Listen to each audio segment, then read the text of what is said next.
नमस्ते। अगर किसी भी बिजनेस का काम टैली पर चलता है तो आज की ये चर्चा बहुत बहुत जरूरी होने वाली है। टैली ने अपनी टीएसएस रिन्यूअल पॉलिसी में एक बड़ा बदलाव किया है और आज हम यही समझने जा रहे हैं कि ये बिजनेस को कैसे प्रभावित कर सकता है। ये एक बहुत बड़ा सवाल है ना? और सच पूछिए तो यही वो सुरक्षा कवच है जो टैली सॉफ्टवेयर सर्विसेज यानी टीएसएस बिजनेस को देने के लिए डिजाइन किया गया है। ये बिजनेस को लगातार बदलते नियमों और टेक्नोलॉजी के साथ कदम से कदम मिलाकर चलने में मदद करता है। तो चलिए एक नजर डालते हैं कि आज हम क्या क्या कवर करने वाले हैं।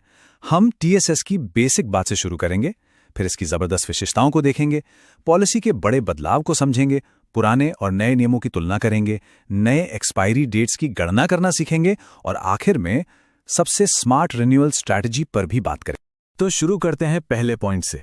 आखिर ये टीएसएस है क्या और इसे सॉफ्टवेयर का फ्यूल क्यों कहते हैं? चलिए देखते हैं। इसे समझने का सबसे आसान तरीका है इसे अपनी गाड़ी के फ्यूल जैसा सोचना। देखिए, टैली प्राइम का लाइसेंस एक शानदार कार की तरह है जो हमेशा के लिए बिजनेस की है, लेकिन बिना टीएसएस के वो कार बस गैराज में खड़ी है क्योंकि उसमें फ्यूल ही नहीं है। मतलब कोई अपडेट्स नहीं, कोई कंप्लायंस नहीं, कोई कनेक्टिविटी नहीं। अच्छा, तो अब हमने फ्यूल तो डाल दिया, अब देखते हैं कि ये गाड़ी असल में कर क्या सकती है। मतलब एक एक्टिव टीएसएस से आखिर मिलता क्या क्या है। एक एक्टिव टीएसएस से ये सारी पावरफुल कनेक्टेड सर्विसेज अनलॉक हो जाती हैं।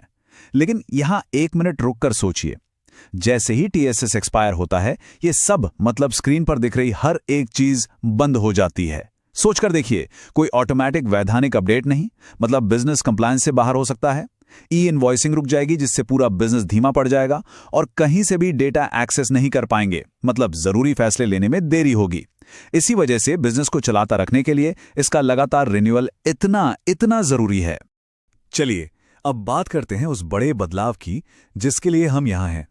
यह सिर्फ कोई रूल चेंज नहीं है, बल्कि टैली की सोच में एक बहुत बड़ा बदलाव है, फ्लेक्सिबिलिटी से कॉन्टिन्यूटी की तरफ। यहां तारीखें बिल्कुल साफ हैं। 30 नवंबर 2025 तक पुरानी पॉलिसी थी और 1 दिसंबर 2025 से ये नई कंटिन्यूटी पॉलिसी लागू हो चुकी है। ये एक बहुत बड़ा ट्रांजिशन है। तो आखिर इन दोनों पॉलिसीज में फर्क क्या है?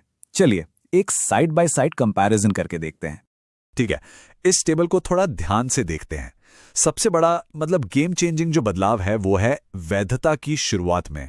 पहली लाइन देखिए, पहले क्या होता था, अगर टीएसएस एक्सपायर हो गया तो वैलिडिटी रिन्यूअल की डेट से शुरू होती थी, लेकिन अब ये हमेशा पिछली एक्सपायरी डेट से ही शुरू होगी। इसका मतलब साफ है, देरी करने में अब कोई फायदा नहीं, उल्टा नुकसान है।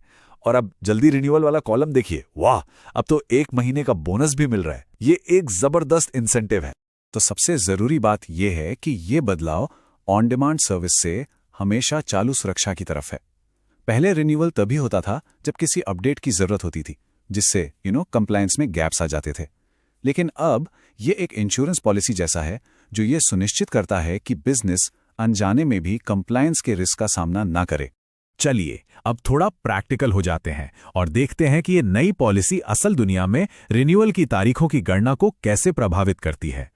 देखिए, 2 ही सिंपल सिनेरियो हैं, या तो रिन्यूअल टाइम से पहले हो जाता है या टाइम के बाद, और जैसा कि हम आगे देखेंगे दोनों के नतीजे बिल्कुल अलग हैं। ये देखिए, टाइम पर रिन्यू करने का इनाम। मान लीजिए एक्सपायरी डेट है 31 मार्च 2026 और रिन्यूअल उससे पहले 15 मार्च को ही कर लिया, तो नई एक्सपायरी क्या होगी?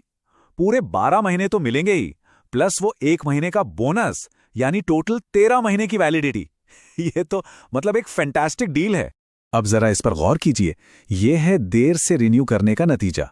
यहां एक्सपायरी डेट 1 जनवरी 2026 थी, लेकिन रिन्यूअल 2 महीने बाद 1 मार्च को किया गया। नई वैलिडिटी पेमेंट की तारीख से नहीं, बल्कि पुरानी एक्सपायरी डेट यानी 1 जनवरी 2026 से ही शुरू होती है। इसका मतलब है कि 2 महीने का समय और पैसा दोनों का नुकसान हुआ। ये एक काफी महंगी गलती हो सकती है। तो इस सारी जानकारी के आधार पे किसी भी बिजनेस के लिए सबसे स्मार्ट स्ट्रैटेजी क्या बनती है? जवाब इस एक नंबर में छिपा है, +1 मंथ। जी हां, यही है नई पॉलिसी का सबसे बड़ा इंसेंटिव। टाइम पर रिन्यू करके 12 के बजाय 13 महीने की सर्विस मिलती है, जो वैल्यू को मैक्सिमाइज करने का सबसे सिंपल और सबसे स्मार्ट तरीका है। और ये लाइन पूरी फिलॉसफी को कितने शानदार ढंग से बताती है। इसका मकसद कंप्लायंस को एक रिएक्टिव काम बनाने के बजाय सिंपल और निरंतर बनाना है, ताकि बिजनेस हमेशा 100% सेफ और अपडेटेड रहें। तो आखिर में ये सवाल सोचने वाला है, क्या रिन्यूअल स्ट्रैटेजी बोनस दिलाएगी या ये कीमती समय और पैसे का नुकसान पहुंचाएगी? ये चुनाव अब एक साधारण रिन्यूअल से बढ़कर एक स्ट्रैटेजिक बिजनेस डिसीजन बन गया है। प्रोएक्टिव रहिए और रिवॉर्डेड रहिए।